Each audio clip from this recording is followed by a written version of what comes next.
போலயே.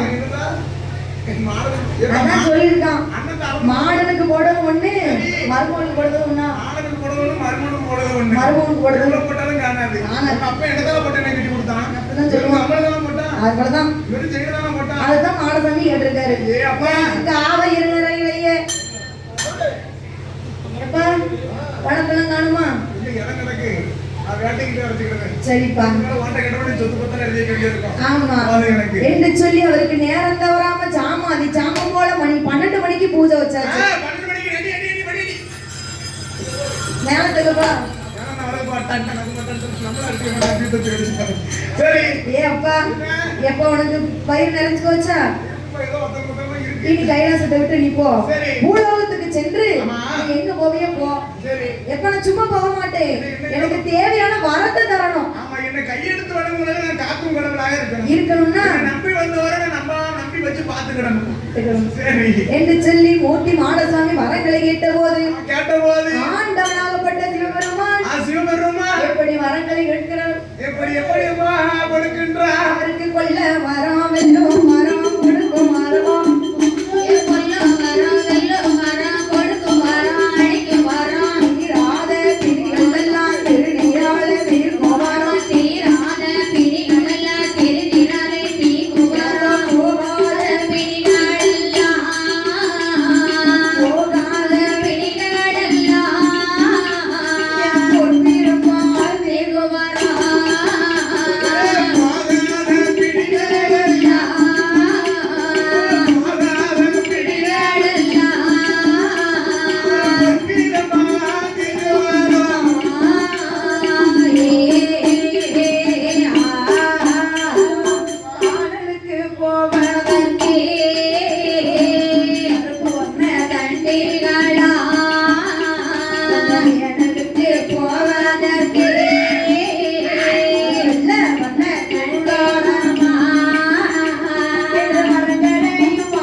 வெறும் பச்சை மிளகா வள்ளி போட்ட நினைக்கிறேன், உரப்பு தாங்க முடியல அடையில படத்துல யாரும் மிளகாவை நெருங்கி போட்டாங்க சாப்பிடக்கூடாது. அப்ப என் அப்பனாகப்பட்ட மூர்த்தி மாடசுவாமிக்கு ஆண்டவனாகப்பட்ட சிவபெருமான் வரத்தை கொடுக்கிறாருப்பா. சரி, கொள்ளும் மரம் வெள்ளும் மரம் கொடுக்கும் மரம் அழிக்கும் மரம் தீராத பிணிகள் எல்லாம் அவர் திருநீரால இருக்கும் மரம்.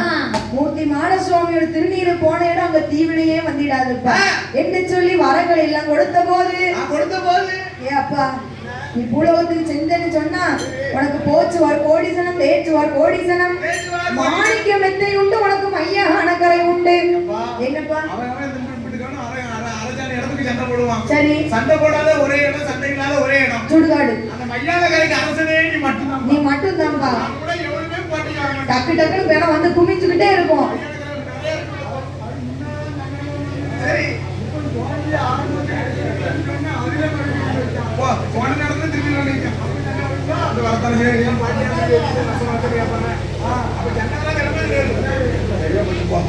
அப்போ பார்த்தார், வரங்கள் எல்லாம் கொடுத்த போது நீ பூலோகத்துக்கு சென்று வாழுப்பா என்று சொன்ன போது என் அப்பனாக மூர்த்தி மாடசுவாமி வரங்களை வாங்கி கொண்டு எங்கு போவோம் என்று சொல்லி எங்கே வருகிறார் தெரியுமா?